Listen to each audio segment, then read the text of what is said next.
Audi savā modeļa mūrī šogad ir iebūvējis divus ļoti nozīmīgus stūrakmeņus. Viens no tiem ir jaunais Q6 e-tron, otrs ir jaunais Audi A5.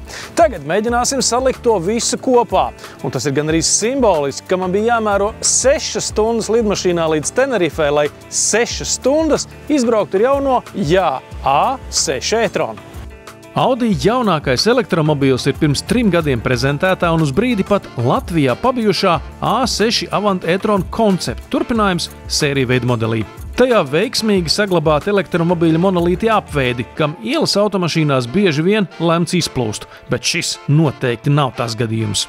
A6 e-tron ir liels automobīls, bez dažiem centimetriem 5 metri garumā un bez dažiem centimetriem 3 metri riteņu bāzē. Tas ir pieejams divās virsbūvēs, kā liftbacks un arī kā Avants, kur apskatīsim vēlāk. Taču kāpēc man patīk standarta virsbūve?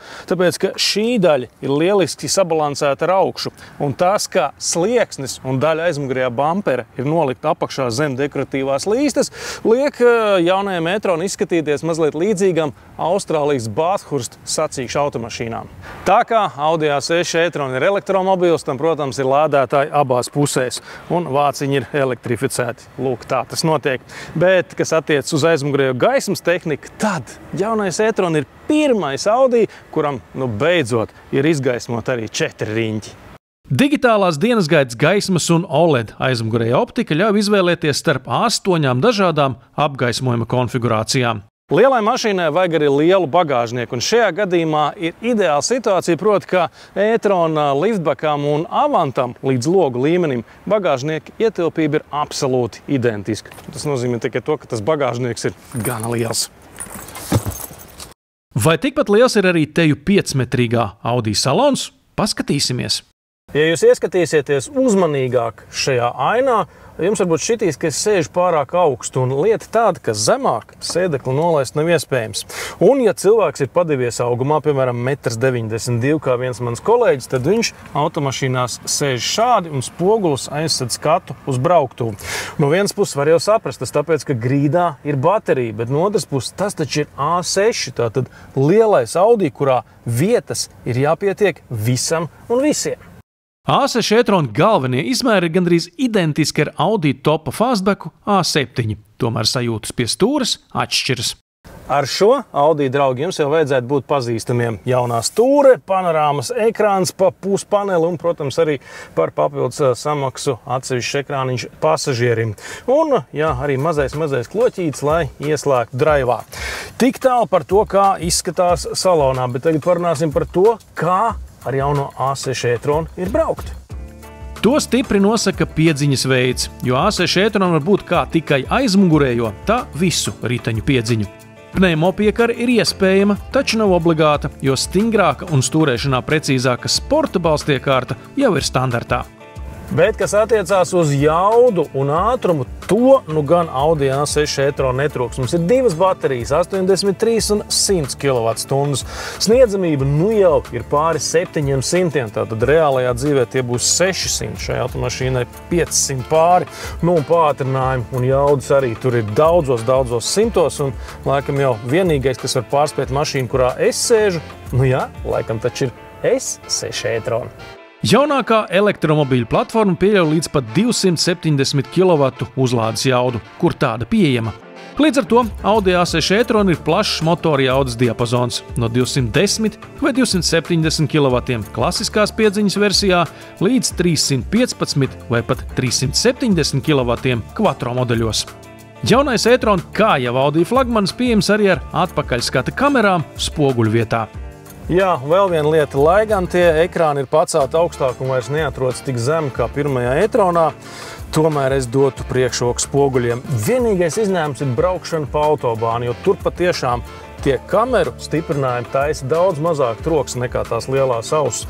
Un šajā gadījumā tas var būt svarīgi, jo Sportback ir ļoti zems vēja pretestības koeficients un gaitā automašīna ir neaptverami klusa, turklāt arī aizmugurē. Aizmugurē var īpaši just, ka A6 e-tron ir diezgan zema automašīna, vai drīzāk jūs vienkārši tajā sēžat augstāk nekā agrākajos A6. Mēs varam redzēt, ka tev virs galvas vietas nav pārāk daudz. Risinājumi ir divi. Vai iegādāties šo automašīnu ar panorāmas lūku, jo tad tie griezti dīvainā kārtā ir augstāki, vai, protams, izvēlēties Avantu. Vēl jau vairāk tāpēc, ka Avantā nav pilnīgi nekādu ierobežojumu vai atkāpju pret Sportback. Cita lieta, vai ne? Pirmkārt, debesis var redzēt, turklāt šī lūka ir pakāpeniski aptumšojama, tas arī ir firmīgi, un vietas virs galvas arī ir krietni vairāk. Un var redzēt, ka šis tomēr ir arī šikāks Audi A6 e-trons, galvenokārt tāpēc, ka tas ir S6 un mums ir citāds salons un, protams, arī pilnīgi cita jauda. Un tomēr interesanti, ka arī Avantā, kas tā kā skaitās praktiskāka virsbūve un daudz kur Eiropā būs iecienītāk par Sportbacku, arī tomēr virs galvas sānos nav ierasto rokturīšu, tā kā, braucot ātri, pasažieriem īsti nav kur pieturēties. Un kā mums paskaidroja, tas ir saistīts ar drošības apsvērumiem, jo automašīna ir salīdzinoši zema, pret crossoveriem un SUViem, un līdz ar to, ja kaut kas to nedodies gadās un nostrādā airbagi, tad tie rokturi pie griestiem varētu būt zināmā mērā traucēklis. Jā, drošība ir pirmajā vietā. To apstiprina vēl kāds konstruktīvs jauninājums. Un vēl es Audi A6 e-tronā atradu tādu konstruktīvu īpatnību, kādu es neesmu redzējis ne tikai Audi elektromobīļos, bet Audi automašīnās vispār. Paskatieties uz durvju apakšu, te ir tāds stiprības elements, kurš pēc tam ieiet tur slieksnī šajā te atverē un tādā veidā durvis vienkārši nostiprinās. Es zinu, ka, piemēram, tādas lietas jau gadiem ir Subaru markas automašīnām, jo tās brauc offroadā un gal galā ir arī augstākas un tur gal galā nav baterija grīdā, bet kāpēc kaut ko tādu vajag e-tronam? Tas ir labs jautājums. Diez vai kas tāds būtu nepieciešams, lai vienkārši noturētu durvis, kuras šeit, starp citu, ir ar pievilcējiem. Izrādās, ka papildus fiksators saistīts ar pasažieru aizsardzību sānu sadursmes gadījumā. Lai no tādas izvairītos, pirmkārt jābrauc prātīgi, un otrkārt visiem pa priekšu. Audi S6 e-trona maksimālais pātrinājums ir 3,9 sekundes līdz 100. Un arī maksimālais ātrums itin nemaz neizskatās pēc elektromobīļa – 240 km/h. Pat pie 3x mazākā ātruma S6 brauc, bremzē un stūrē kā mašīna no citas līgas. Labi, ka vismaz to viņi mums ir atstājuši.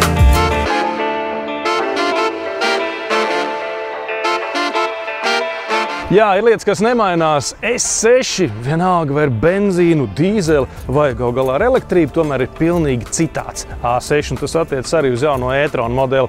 Tieši tāpat kā Avanta virsbūve, tomēr savā ziņā tā ir Audi, tāda kā Essence, un es nebrīnīšos, ka daudz izvēlēsies tieši šādu e-trona variantu.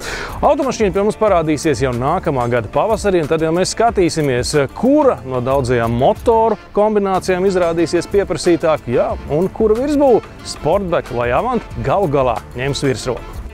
Jaunā Audi A6 e-trona cenas Latvijā vēl nav izsludinātas.